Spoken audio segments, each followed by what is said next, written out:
Please help my mommy. They're hurting her." The desperate scream tore through the quiet of the urban avenue like thunder before a storm.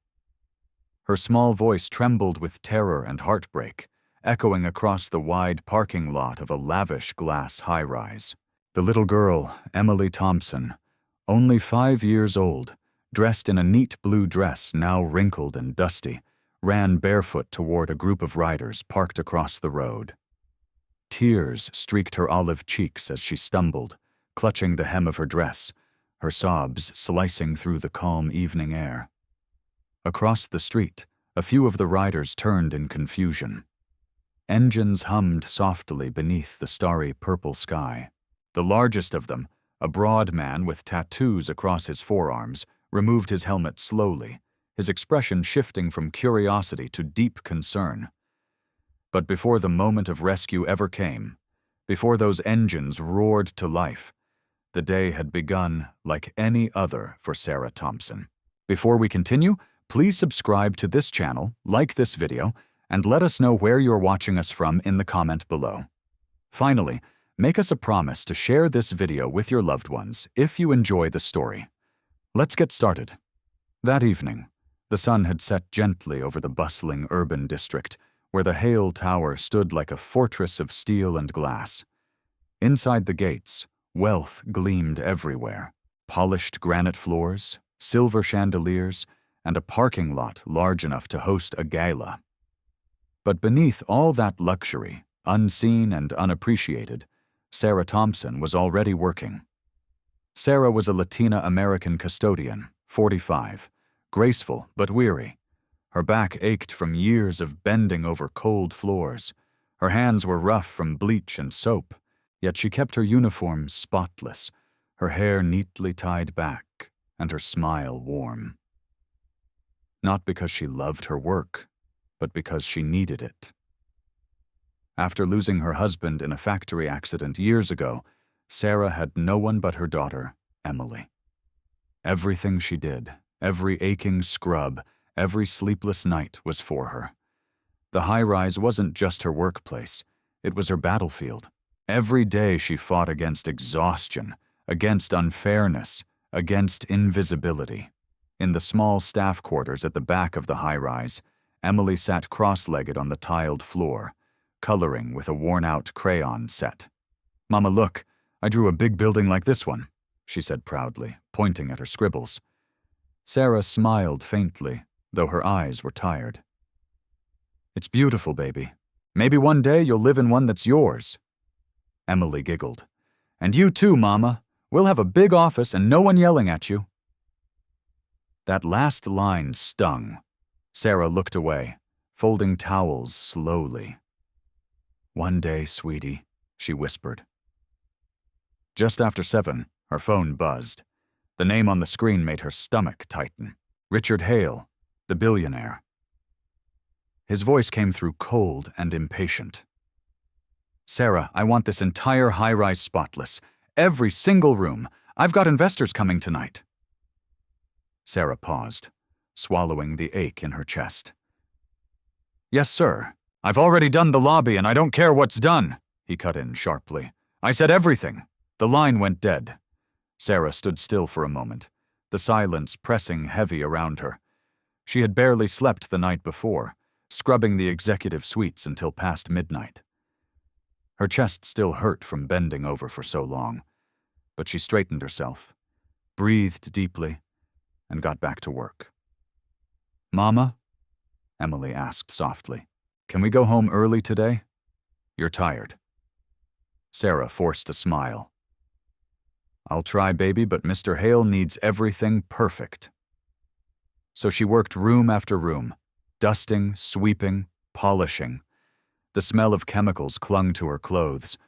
By nightfall, her knees were sore, her palms raw. Sweat rolled down her temple as she wiped the last of the conference room tables. Emily tried to help, holding a damp rag twice her size. "Mama, can I wipe this one too?" Sarah chuckled weakly. "Sure, baby. Just be careful." They were still working when the deep rumble of engines filled the air outside. Expensive cars, sleek, dark, and loud, rolled up the long parking lot. Sarah's stomach tightened. She wasn't done. Richard Hale stepped out first, his designer suit gleaming, his gold watch flashing in the moonlight. 3 of his business associates followed, men with sharp smiles and whiskey on their breath. They laughed about deals and money as they entered the high-rise. The moment Richard saw Sarah still cleaning, his expression curdled. "What is this?" he snapped. "You had all day, Sarah. I told you this place needed to shine." "I am sorry, sir," Sarah stammered, wiping her forehead. "I just finished the East Wing and was about to start here. I've been working since afternoon." Before she could finish, he struck the mop from her hands. The wet handle clattered across the floor. "Don't give me excuses," he roared, his voice echoing through the granite halls. His friends exchanged uneasy glances but said nothing. One chuckled nervously, sipping his drink. Sarah stepped back, trembling. "Please, sir, I'll finish it. Just give me a few more minutes." But Richard's pride was wounded. He could feel the eyes of his associates watching, judging. "You think you can embarrass me in my own building? In front of my guests? I didn't mean to." "Shut up!" he shouted. The words hit harder than any slap. Then he shoved her hard.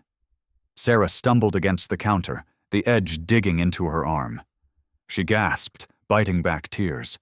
"Mama!" Emily screamed, running forward. "Stop hurting her!" Richard turned, glaring at the little girl. "Get that brat out of here!" Emily's small frame shook as tears poured down her cheeks. "Leave my mama alone!" she cried again, her voice breaking. One of the men muttered, "Man, just fire her already." But Richard wasn't listening. His rage had turned into something darker, the kind of cruelty that power feeds. Sarah raised her hands in defense, her voice trembling. "Please, sir, she's just a child." Richard grabbed her wrist and yanked her toward the bucket of water. The sound of her cry echoed through the hall. That was the moment Emily ran, her tiny feet slapping against the granite, her sobs echoing behind her. She pushed open the front door and burst into the moonlight, sprinting across the parking lot, through the open gates, and into the street. Her heart pounded, her lungs burned, but she didn't stop.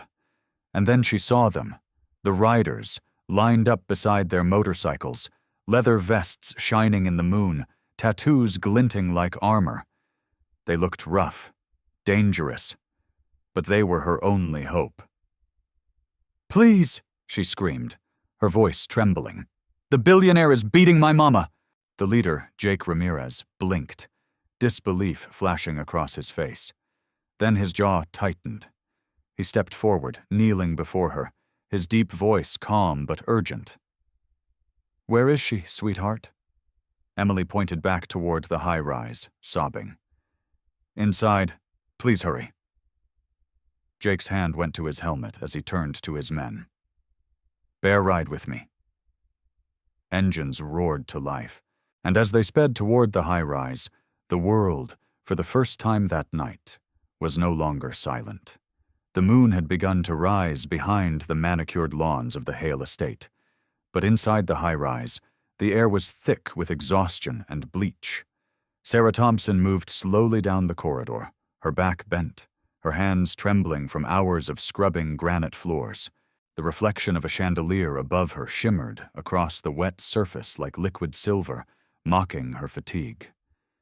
Every muscle in her body screamed for rest, but she kept going. She always kept going. Her daughter, Emily, trailed behind with a small towel, wiping baseboards that were already clean. "Emily, baby," Sarah whispered, forcing a smile. "You don't have to help Mama tonight." "I want to, Mama," the little girl said softly, her big brown eyes full of innocence. "If I help, we can finish faster." Sarah stopped for a second, watching her daughter's tiny hands press against the wall. The blue dress she wore now smudged with dust. A pang of guilt twisted in Sarah's chest. She wanted to tell her baby to rest, to dream, to play like other children, not grow up in the shadow of a mop and broom, but life had not given them that choice. I love you, baby girl, Sarah murmured, kneeling to kiss Emily's forehead. Emily smiled tiredly. I love you too, Mama. One day I'll buy you a big building and you won't have to clean nobody's floor again. Those words made Sarah's throat tighten. Maybe one day, sweetheart, she said, but for now we keep working. The high-rise felt unnervingly silent. Even the ticking of the ornate clock sounded loud. Sarah could hear her heartbeat in her ears. She was late. She knew it. Mr. Hale had told her everything needed to be perfect before midnight, but time had slipped through her hands like water. By the time she finished the guest wing, her knees were stiff, her hands raw. She looked at her reflection in the polished floor. A weary woman in a faded gray uniform, sweat glistening across her forehead. Just one more room, she whispered to herself. Just one more and we can go home. But her chest tightened suddenly. She gripped the mop handle, feeling lightheaded. The room swayed slightly. She sat down on the edge of a couch, breathing hard. Emily ran to her, eyes wide with worry. Mama, are you okay? Sarah nodded weakly. Just tired. Baby, I'm fine. She wasn't fine. Her body was breaking down slowly, quietly, under the weight of endless labor, but stopping meant losing her job. Losing her job meant losing their home. She couldn't risk that. She rose again, ignoring the dizziness, and began mopping the last hallway. Outside, the growl of engines grew louder, the unmistakable sound of luxury cars rolling up the long parking lot. Sarah froze. Her heart sank. Richard Hale had returned. The laughter of men echoed from the front doors. Their footsteps clicked on the granite like thunder. Sarah. Richard's sharp voice sliced through the air. Where are you? Sarah wiped her face quickly with the back of her arm. Here, sir, she called, trying to steady her voice. The billionaire appeared in the doorway, his tailored suit glowing under the chandelier light. Behind him stood 3 of his business associates, men with slicked back hair and glasses of whiskey in hand. Their laughter filled the hall, loud and careless. Richard's eyes scanned the room, then narrowed on Sarah, still holding her mop. You're still cleaning. I'm almost done, sir, she stammered. I just wanted to finish this part before you came in. He glanced around, his lip curling. Almost done. This place looks like a mess. It didn't. Every surface shone. Every vase gleamed. But Richard wasn't looking for cleanliness. He was looking for control. His friends watched, smirking, enjoying the show. One of them chuckled. She's got spirit, Richard. You sure you're not too hard on her? Richard sneered. If I wanted your opinion, I'd ask for it. Then he turned back to Sarah. You think this is how a professional works? You embarrass me, Sarah, in front of my guests. Sarah's throat tightened. Sir, I didn't mean to. Shut up! The shout made Emily jump. She dropped her towel and ran to her mother's side, clutching her leg. Please don't yell at my mama. Richard's cold eyes darted to the child. Get her out of here. Sarah stepped protectively in front of Emily. She's my daughter, sir. She's not hurting anyone. Not hurting anyone? Richard's tone rose, his ego wounded by her defiance. You bring a child into my high-rise when I'm expecting guests? Do you have any idea who you work for? Sarah's voice broke. Please, sir, I needed the money. I couldn't leave her alone. I'll work through the night if I have to. Just, Richard cut her off, his face red with anger. You'll do as I say, or you'll be out on the street. He grabbed the mop from her hands and hurled it across the floor. It clattered loudly, echoing through the hall. Emily began to cry, clinging tighter to her mother. Sarah's eyes filled with tears, but she didn't move. I'm sorry, sir. I'll finish it. Please don't shout in front of my daughter. Richard's friends exchanged uncomfortable glances. One muttered, Richard, maybe. But Richard wasn't listening. His pride burned too fiercely. You're lucky I even let you clean this place. You should be grateful." He shoved Sarah backward. She stumbled against a chair, pain shooting through her arm. Emily screamed. "Stop it!" she cried, running toward him. "Don't hurt my mama!" Her small hands pushed against his leg, but he barely noticed. He raised his voice again, furious, his hand twitching as if to strike Sarah again. That was the moment everything stopped. Emily's scream turned into a sob so sharp it pierced through the walls. She turned and ran, her little feet slapping against the granite, her cries echoing through the grand hallway, out the open doors, down the high-rise steps. Sarah fell to her knees, her voice breaking. Emily? No. But her daughter was already gone, sprinting toward the road, toward hope, toward strangers who might finally listen. And inside that high-rise, beneath the silver glow of wealth and cruelty, shadows gathered, marking the moment when power would meet its reckoning. The high-rise was a symphony of silence after Emily's footsteps vanished into the distance. For a moment, the only sound that filled the grand hall was Sarah's ragged breathing and the faint ticking of a crystal clock on the wall. Richard Hale stood in front of her, his jaw tight, his eyes sharp with arrogance. His guests, 3 polished men in expensive suits, exchanged uneasy glances, suddenly aware that the situation had spiraled beyond what they found amusing. "Look what you made me do," Richard muttered, his voice dripping with anger and pride. "You embarrass me in my own building in front of my partners. Do you think you're special? You're nothing here, Sarah, nothing." Sarah slowly rose from the floor, her knees shaking. She didn't look him in the eye. She couldn't. Her heart pounded like a drum in her chest. Her arms trembled as she whispered, "I'm sorry, sir. Please, my daughter's outside. Let me find her. She's only 5. But Richard's fury wasn't about to let her go. His ego was louder than her. "Please. You think you can walk out when I'm talking to you?" He took a step forward, his voice echoing against the granite walls. "You'll finish cleaning this building before you leave, or I'll make sure you never work in this city again." Sarah flinched, but didn't move. The weight of exhaustion pressed down on her shoulders, but a different strength began to stir. The instinct of a mother. "Sir, please," she whispered again. "She's my only child." One of Richard's guests, a tall man with silver hair, finally stepped in. "Richard, maybe let her go find the girl. She's terrified." Richard turned on him, his eyes flashing. "You shut your mouth. This is my building. I'll handle my staff how I want."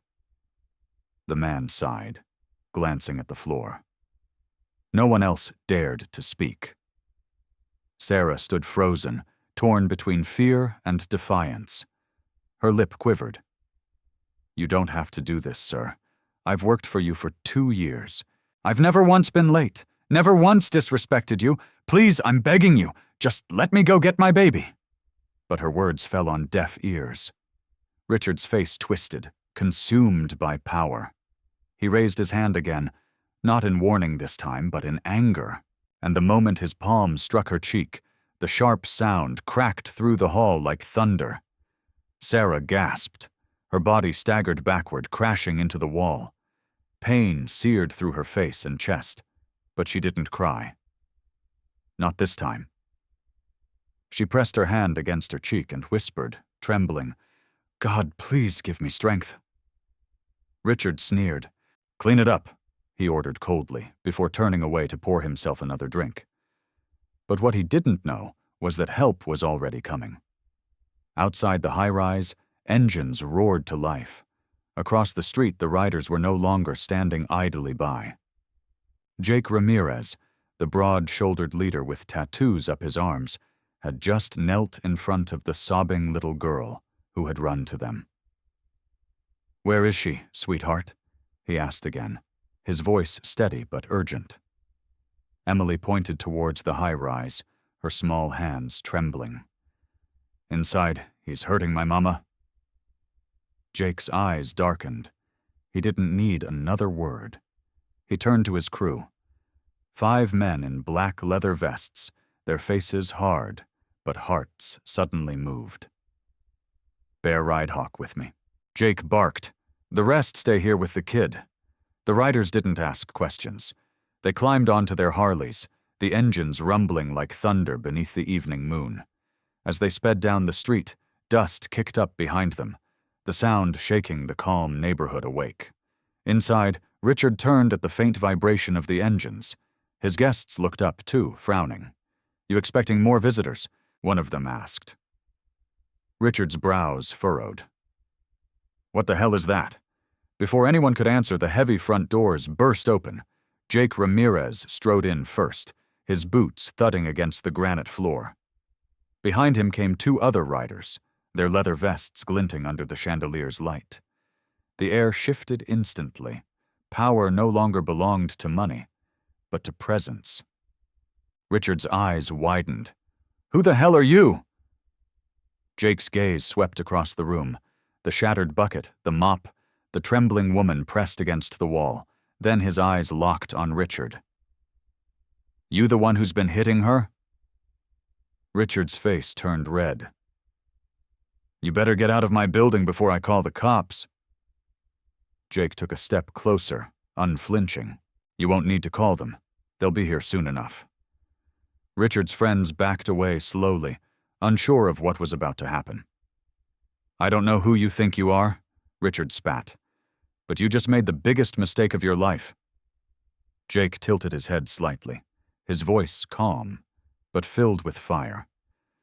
"The only mistake I see is a man who thinks money gives him the right to hurt people." The room went still. Sarah's breath hitched as Jake stepped between her and Richard, his frame shielding her. For the first time that night, she felt safe. Not because someone was fighting for her, but because someone finally saw her. Richard tried to push past him, but Jake's hand shot out, gripping his wrist mid-swing. The motion was swift, effortless. "Don't," Jake said simply. Richard's face contorted with rage, but the power dynamic had changed. The king in his castle was suddenly just a man cornered by his own cruelty. "Get your hands off me," Richard shouted. Jake didn't move. "You touch her again," he said in a low voice, "and I swear no amount of money will protect you." Richard froze, reading something dangerous in the rider's eyes. Not recklessness, but conviction. The distant wail of sirens broke the silence. Someone had called the police. Maybe a neighbor, maybe one of Richard's frightened guests.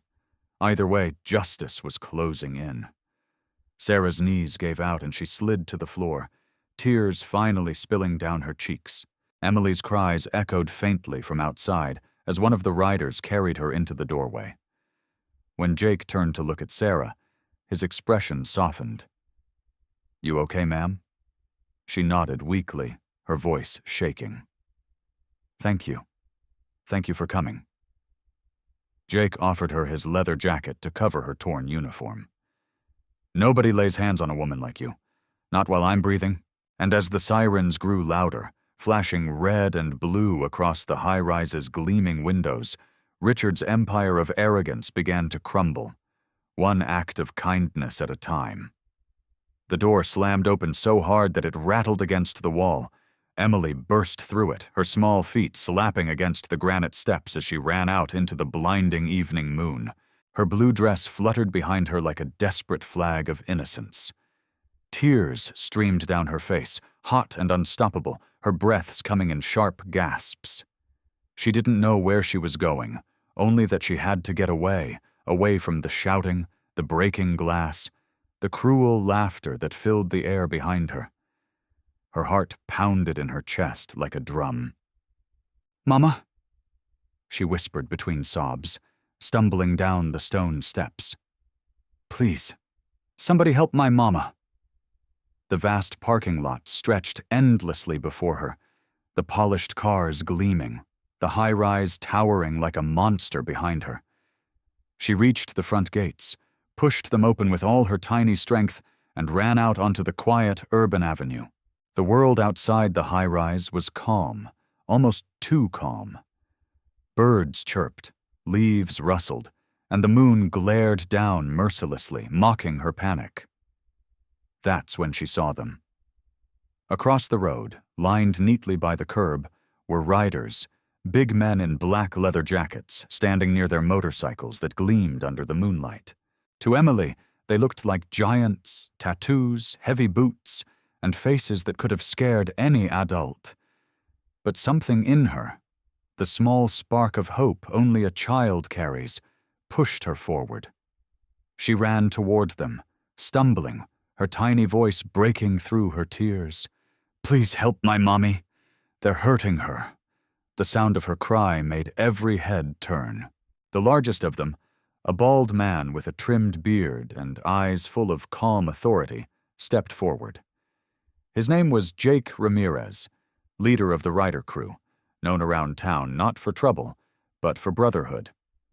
His rough hands had seen fights and roads, but his heart had seen pain, and he recognized it in the child's voice.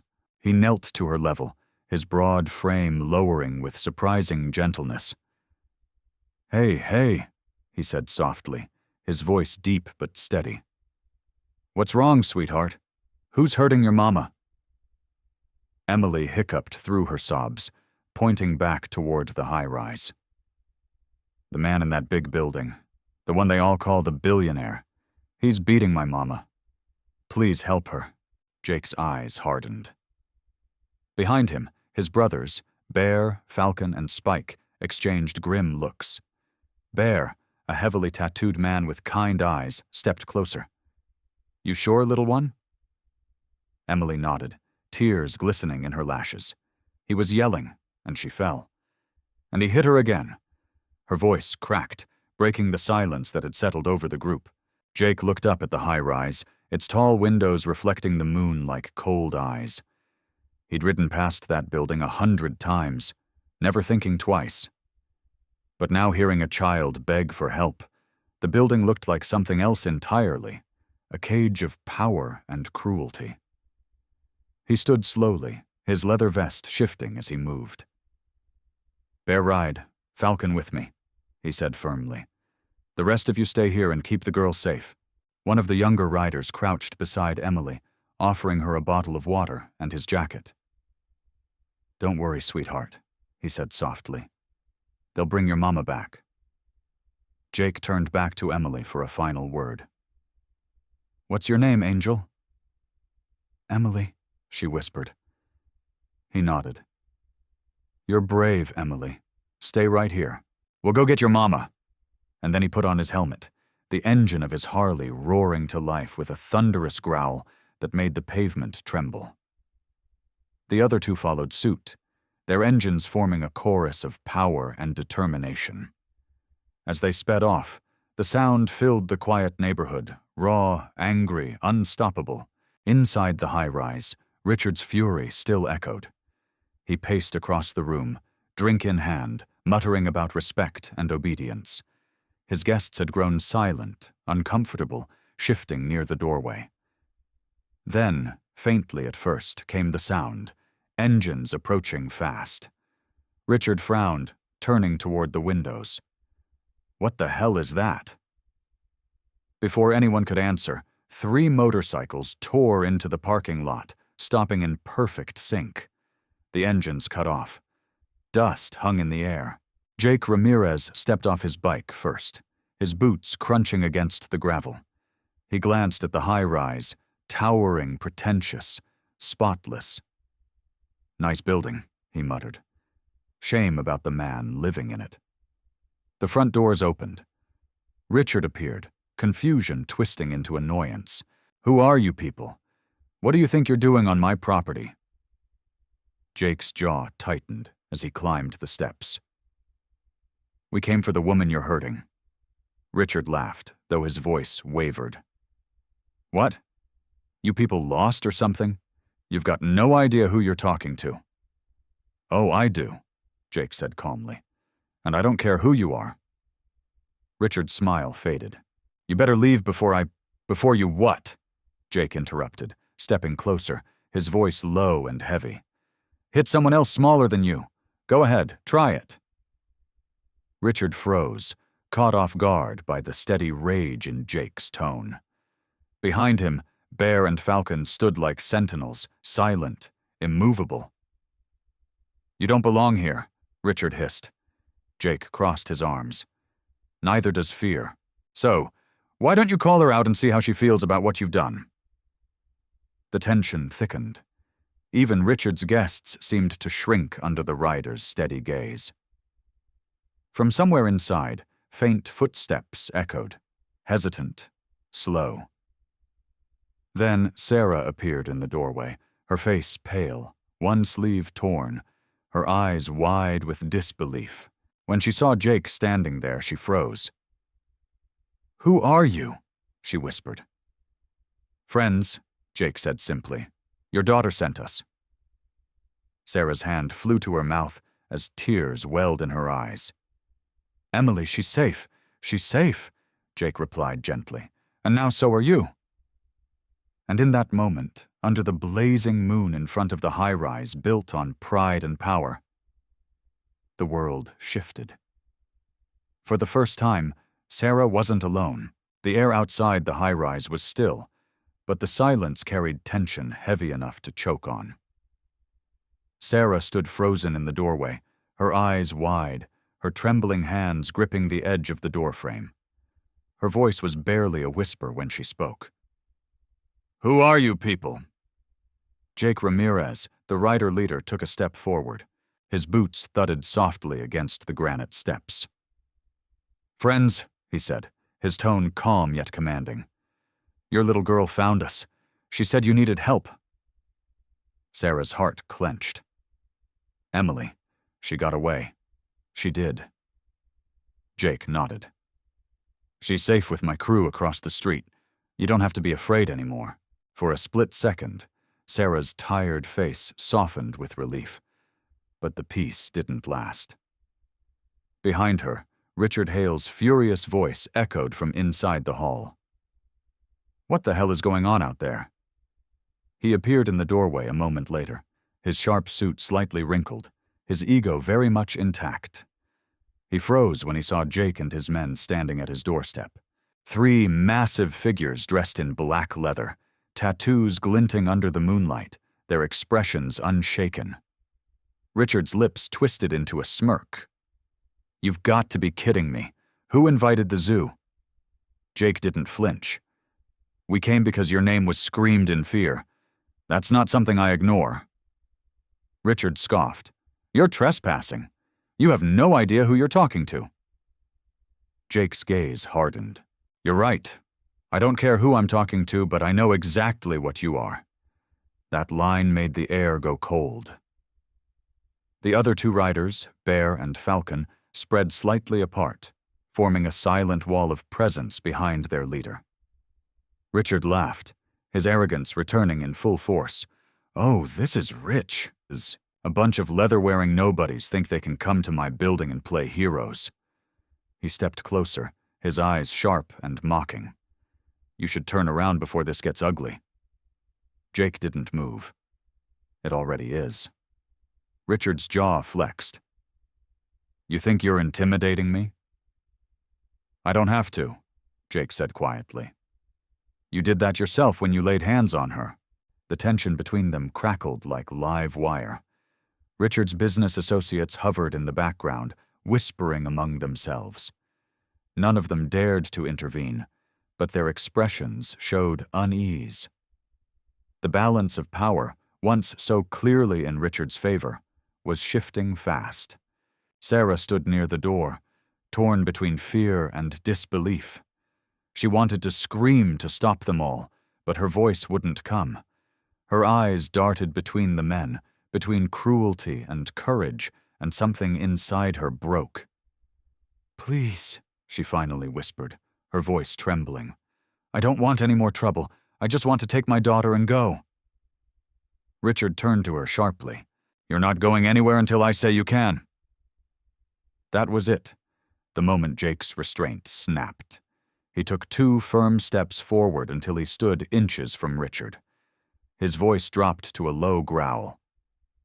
"You don't own her. You don't own anyone."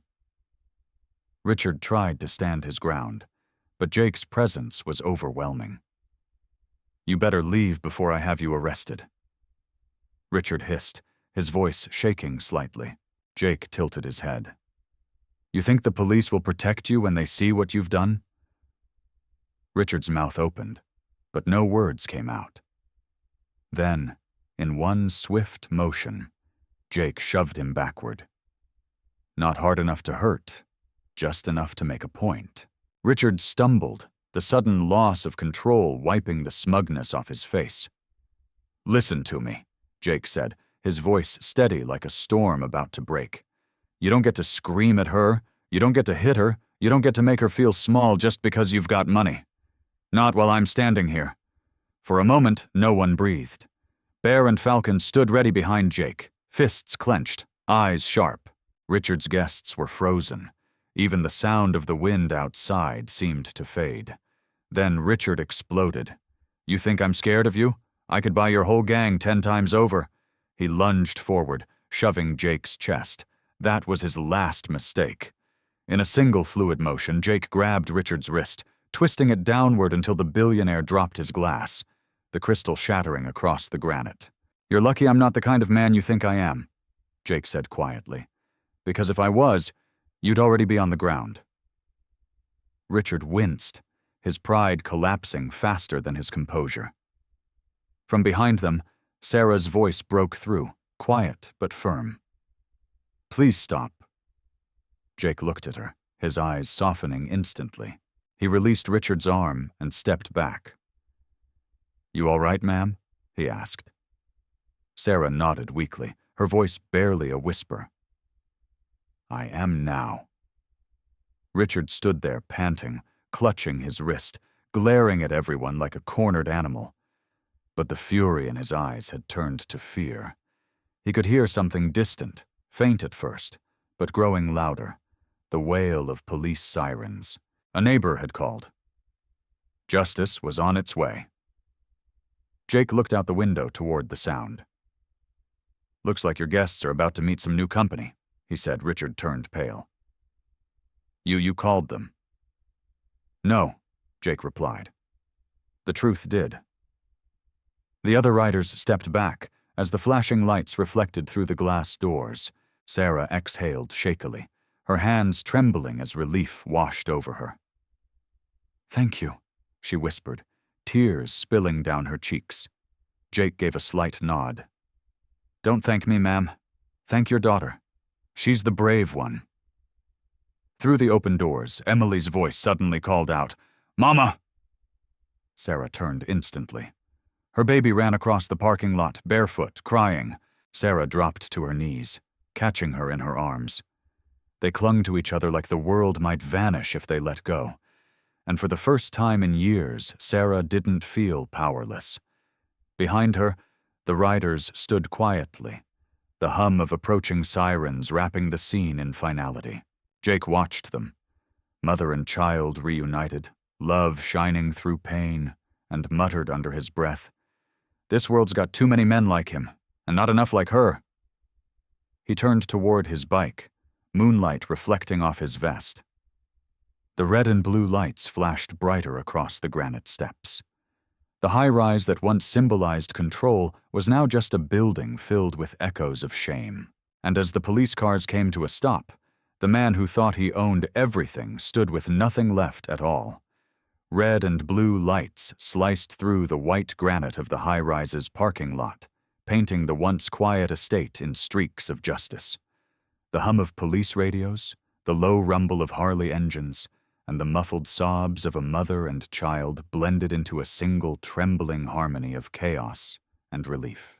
Sarah Thompson knelt on the gravel, clutching her daughter tightly. Emily buried her face in her mother's neck, whispering through her tears, "I thought you were gone, Mama." Sarah's voice was broken, but steady. "No, baby. I'm right here. I'm never leaving you."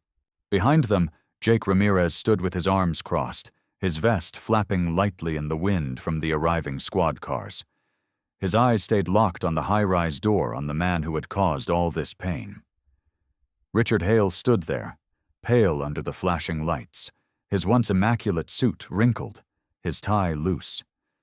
His arrogance had drained away, replaced by a flicker of something that almost looked like fear. 2 police officers approached him, their expressions unreadable. One of the officers, a broad Asian man with gray at his temples, stepped forward. "Sir, we got a call about a possible assault. You want to tell me what's going on here?" Richard tried to straighten his tie. "This is ridiculous," he snapped. "I'm the one being harassed. These riders broke into my property." The officer's gaze shifted toward Jake, who stood silent, then to Sarah, whose cheek was swollen and uniform torn. Her trembling hands still clutched Emily's small fingers. "Ma'am," the officer said gently, "are you the victim here?" Sarah swallowed hard, nodding. "Yes, sir." "Oh, he hit me." Richard barked out a laugh, forced and unsteady. "Oh, please! She's lying! You know how people like her?" "Like her," the officer interrupted sharply, his eyes narrowing. "Watch your next words, sir." Richard froze, realizing too late that the room for his kind of power had just closed. Jake took a slow step forward, his voice steady. "We saw the aftermath. We heard the little girl screaming. She came running for help while you were too busy playing God." Richard's face flushed red. "You people have no idea who I am." The second officer, a woman with her hair tied back, raised an eyebrow. "We don't care who you are. We care about what you did." A hush fell over the parking lot. Even the other riders, Bear Falcon and Spike, stood still, their eyes hard. Sarah took a shaky breath. "He's been treating me like this for months," she said softly. "Long hours, no rest. He threatened to fire me if I ever complained." "But tonight?" he snapped. Her voice cracked, tears spilling down her cheeks. "He hit me in front of my daughter. The officer nodded slowly, pulling a small notepad from his vest. "We'll take it from here." Richard sneered. "You can't arrest me. I'm Richard Hale. I know the mayor, the sheriff." The officer raised a hand. "You can explain all that downtown." Before Richard could finish his protest, the metallic click of handcuffs cut through his words. The sight of the billionaire's wrists locked in steel drew murmurs from his guests, who now stood awkwardly by their cars, pretending they hadn't been laughing an hour ago.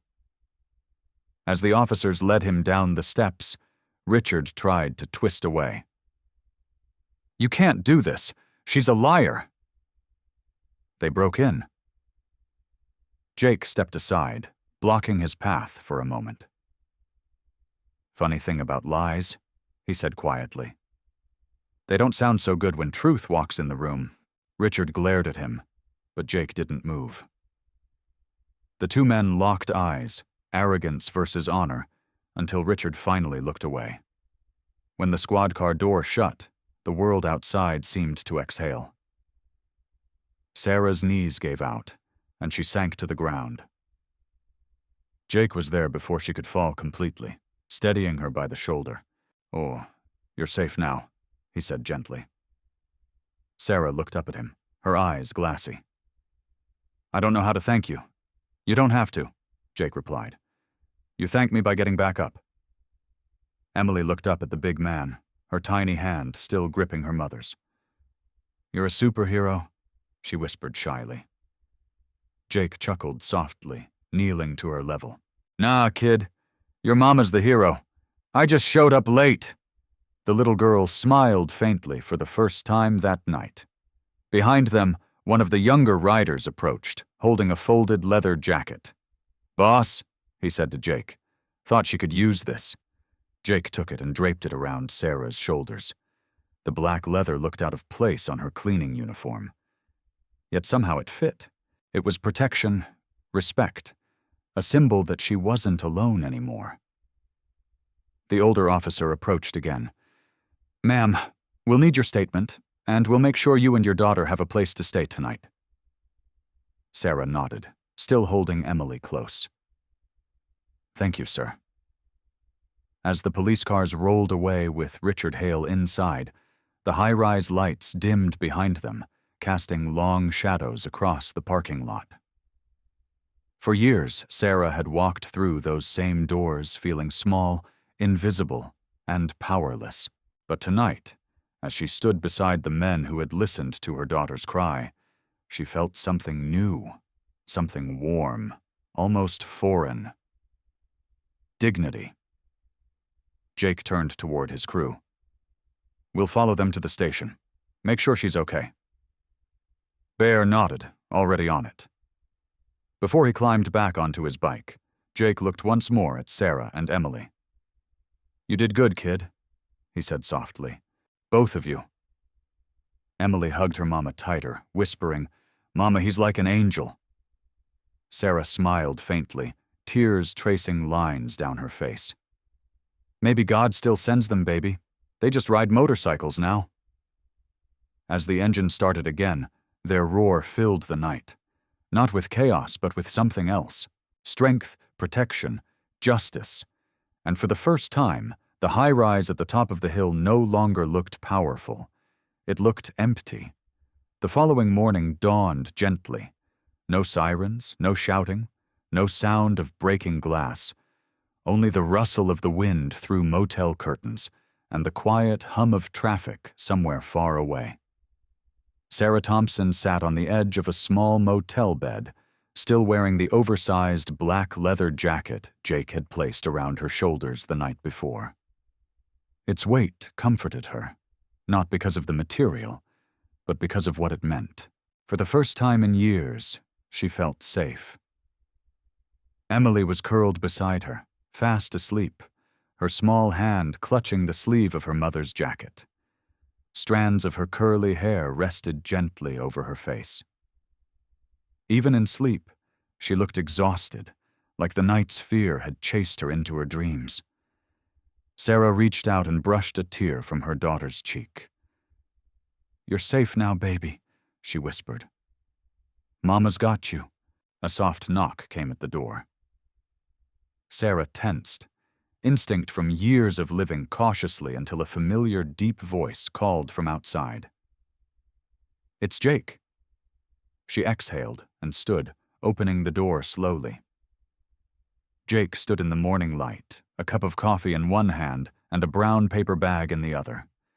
His leather vest gleamed faintly under the sun, and the smell of gasoline and road dust followed him like a second skin. Morning, he said quietly. Didn't mean to wake you. Sarah shook her head, managing a small smile. We were already up. I don't sleep much these days. He handed her the bag. Breakfast. Pancakes for the kid. Sandwich for you. Her eyes softened. You didn't have to do that. He shrugged. Didn't have to do a lot of things. But sometimes the right thing ain't about having to. Sarah looked down at the steaming coffee and blinked fast, swallowing the lump in her throat. Thank you, she said softly. Inside, Jake took a seat in the corner chair, careful not to intrude. His eyes scanned the small room. 2 beds, 1 flickering TV, a half-packed duffel bag, and then rested on Emily. She's a strong kid, he said. Didn't cry once after you fell asleep. Sarah smiled faintly. She's stronger than me, I think. Nah, Jake said, shaking his head. She just learned it from her mama. For a long moment, the room was quiet, except for the soft clink of the coffee cup in Sarah's hands. Then she asked the question that had been clawing at her heart all morning. What happens now? Jake leaned back, sighing. Cops got Richard booked for assault and harassment. Looks like there's a history with his workers. People too scared to talk until now. You started something, Sarah. You didn't just stand up for yourself. You stood up for everyone he ever stepped on. Sarah looked down, shaking her head. I didn't mean to start anything. I just wanted to survive. Yeah, Jake said. "And sometimes surviving is the revolution." Her eyes welled with tears. She covered her face with one hand, trying to hide it. But Jake noticed. "Hey," he said softly, his tone gentle. "It's over now. You did good." Sarah laughed weakly through her tears. "I'm not used to anyone telling me that." Jake's voice softened even more. "You will be." Later that day, the motel parking lot was alive with sound. The low growl of motorcycle engines, the laughter of men who had seen too much of the world but never stopped protecting it. Bear and Falcon had come with groceries, dropping them off quietly without ceremony. "For the kid," Bear said, placing a paper bag full of cereal, milk, and fruit on the dresser. "Our way of saying she's one of us now." Emily giggled when she saw them, hiding shyly behind her mother's legs before finally stepping out to wave. "Hi, Mr. Ryder," she said, grinning. Bear chuckled. "That's Bear, kiddo. You can call me Mr. Bear if you want to make me feel old." Jake smirked from the corner. "You are old." Their laughter filled the tiny room. Deep, genuine healing. It was the kind of laughter that builds bridges between worlds. For Sarah, the sound was almost surreal. Just 24 hours ago, she had been scrubbing floors in fear. Now she stood surrounded by men society called dangerous, but who had shown her more kindness than any man in a suit ever had. By evening, a knock came at the door again. This time a police officer in plain clothes, the same man from the night before. "Miss Thompson," he said warmly. "We finished your report. You're free to go wherever you want. There's also a local women's advocacy group offering you temporary housing and a job at the community center." Sarah blinked in disbelief. "A job?" He smiled. "Seems the city's been following your story since this morning. Word spreads fast when riders save a custodian from a billionaire." Jake chuckled quietly. "Didn't do it for headlines?" The officer nodded. "Maybe not, but people need stories like yours right now. Reminds them that they're still good out there." Sarah placed a hand over her chest. I don't know what to say." Jake looked at her with a faint smile. "Say yes." She nodded slowly, tears glistening in her eyes. "Yes." That night, as the sun dipped low and painted the horizon orange, Sarah and Emily stood outside the motel, watching the riders prepare to leave. The engines rumbled like thunder rolling away from a storm. Emily ran up to Jake holding a small piece of paper. It was a drawing. Stick figures of motorcycles, a woman and a little girl holding hands. "This is us," she said proudly. "You're the one with the big arms." Jake laughed softly, taking the drawing. "I'll keep this, kid." "Promise." He folded it carefully and tucked it inside his vest. "That's going wherever I ride." As they rode off into the twilight, Sarah stood with her arm around her daughter, the wind from the motorcycles brushing against their faces like a blessing. For the first time in a long time, she didn't feel like a worker. She felt like a woman who had survived the storm and found family in the unlikeliest hearts. By the next morning, the story had already left the motel. What began as a frightened cry from a 5-year-old girl had become a wave spreading through every street, diner, and radio station in town. Riders save custodian and daughter from abusive billionaire. That was the headline printed in bold across the morning paper. At the diner down the highway, truckers read it aloud over coffee. In grocery stores, mothers whispered it to one another while pushing carts down the aisles. And in schools, teachers showed their students the article and said softly, "See, even strangers can be heroes." The story traveled fast, not because of who Richard Hale was, but because of who Sarah Thompson had always been. The woman everyone had seen cleaning floors for years, but had never really seen. At the small motel room that had become their temporary home, Sarah sat by the window, holding Emily close as morning light filled the space. A knock came at the door again, this time lighter, hesitant. When she opened it, she found 2 women from the city's community outreach center standing there with warm smiles and clipboards in hand. "Mrs. Thompson," one asked kindly, "we came to see how you and your daughter are holding up. The whole city's been talking about you." Sarah looked down, unsure. "Talking about me?" "Yes, ma'am," the woman said. "You inspired a lot of people. We wanted to offer you a more permanent place to stay. A small apartment near the city square. Rent-free for the next 6 months while you get back on your feet." Sarah blinked, speechless. I don't know what to say." "Just say yes," Jake's voice called from behind her. Sarah turned to find him leaning against the railing, arms crossed, a faint smirk on his face. He must have come by early, checking in as always. The women turned, startled, then smiled. "You must be the riders everyone's talking about. So, Bear and Falcon appeared behind Jake, both holding grocery bags. "Guilty?" Bear said with a grin. "But we come in peace." Emily ran forward and threw her arms around Jake's leg. "You came back," she cried. He looked down, chuckling softly. "Told you we would, didn't I?" Sarah watched, tears threatening her eyes again, not from sorrow this time, but from a kind of joy that came only after surviving the worst. That afternoon, Sarah, Emily, and the riders followed the outreach workers to their new home, a small apartment above a bakery on Oak Street. The smell of fresh bread drifted through the open windows. It wasn't a high-rise, but it was warm, safe, and theirs. When Sarah stepped inside, her knees almost gave out. It wasn't the furniture. There wasn't much of it yet. It was the peace. Emily spun around laughing, her blue dress fluttering. "Mama, we have a kitchen and a big window." Sarah knelt, tears streaming silently down her cheeks. "Yes, baby, we do." Bear set the grocery bags on the counter while Jake leaned against the doorway, watching quietly. "You like it?" Jake asked. Sarah nodded, wiping her face. "It's perfect. I still can't believe people did all this for me." Jake shrugged. "Sometimes the world just needs someone brave enough to start the story." Sarah smiled faintly. "I wasn't brave. I was scared out of my mind." "That's what bravery is," Jake replied.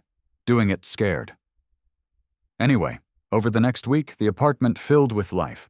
Neighbors brought by donated furniture, a second-hand couch, a set of dishes, a small table with a scratch across the top that Emily decided was our lucky mark. Every day, someone new came knocking. Some with groceries, others with letters or words of encouragement. One man, the owner of a local cleaning supply company, offered Sarah a full-time position at fair pay. "Someone like you deserves better than what you had," he said. Sarah accepted, overwhelmed. "Thank you, sir." And just as he left, Jake and his crew rolled up again, parking their motorcycles neatly outside the building. The rumble of their engines was no longer a sound of fear for Sarah. It was the sound of family arriving. They spent their evenings at the bakery downstairs, sipping coffee and laughing while Emily drew pictures of motorcycles and angels on napkins.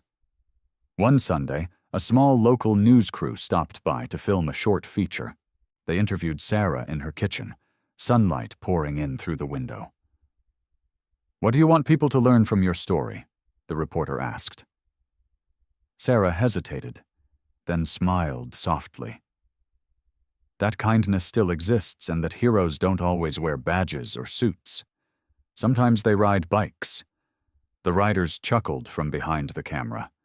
Jake just shook his head, a quiet smile tugging at the corner of his mouth. Later that day, when the crew had gone, Emily came running out from her room holding a fresh drawing. This one of the new apartment surrounded by motorcycles, hearts, and smiling faces. "This is home," she said proudly, handing it to Jake. He crouched to her level, taking it gently. "You sure know how to draw feelings, kid." "I'm drawing what I see," Emily replied innocently. Jake nodded, folding the paper carefully. Then you keep seeing the good stuff. Don't ever stop. That night, as dusk fell and the city streetlights flickered to life, Sarah stood by her window, watching the riders ride off into the distance, their taillights glowing like embers in the twilight. She felt a tear slip down her cheek, but this time it was a tear of gratitude. The same city that once overlooked her now carried her story like a song, and the echo of Emily's cry, "Please help my mommy," no longer felt like pain. It had become something else entirely. Hope. Fall came early that year. The city that once slept quietly beneath the shadow of the Hale Tower now breathed differently. Lighter, freer, as though compassion had swept through every corner and cleaned it from the inside out. For Sarah Thompson, each sunrise carried a new peace. She no longer woke to the sound of alarms and orders, but to the gentle clatter of breakfast plates and the laughter of her daughter. Their small apartment above the bakery had become a home, walls once bare now covered in Emily's drawings, bright motorcycles, smiling faces, and one in particular that hung above the kitchen table, a picture of Jake kneeling beside her that day, moonlight behind him like a halo. "Mama," Emily said one morning, sitting cross-legged on the floor as she colored, "do you think the riders will come today?" Sarah smiled as she packed her lunch for work. "They might, baby. It's Sunday, isn't it?" Emily's eyes sparkled. "Sunday means pancakes with Mr. Jake." Sarah laughed softly, shaking her head. "You remember everything, don't you?" "I remember the good stuff," Emily replied with a grin. By noon, the familiar rumble of engines filled Oak Street. Sarah didn't even flinch anymore. That sound no longer meant chaos. It meant family had arrived. The door to the bakery jingled open as 3 riders walked in, bringing the scent of wind and the road with them. Jake was first, followed by Bear and Falcon, all smiles and laughter. "Smells better than gasoline for once," Bear joked, inhaling deeply. Jake smirked. "Speak for yourself." The bakery owner, Mrs. Patel, waved from behind the counter. "Your table's waiting, boys, and the little one's pancakes are already on the grill."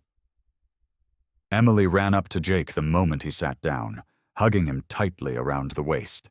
"I drew another one," she said, handing him a folded piece of paper. Jake opened it carefully. This one showed their whole group, Sarah, Emily, and the rider, sitting at a diner, sunlight spilling through the windows. Above them, Emily had written in big, uneven letters, "My family."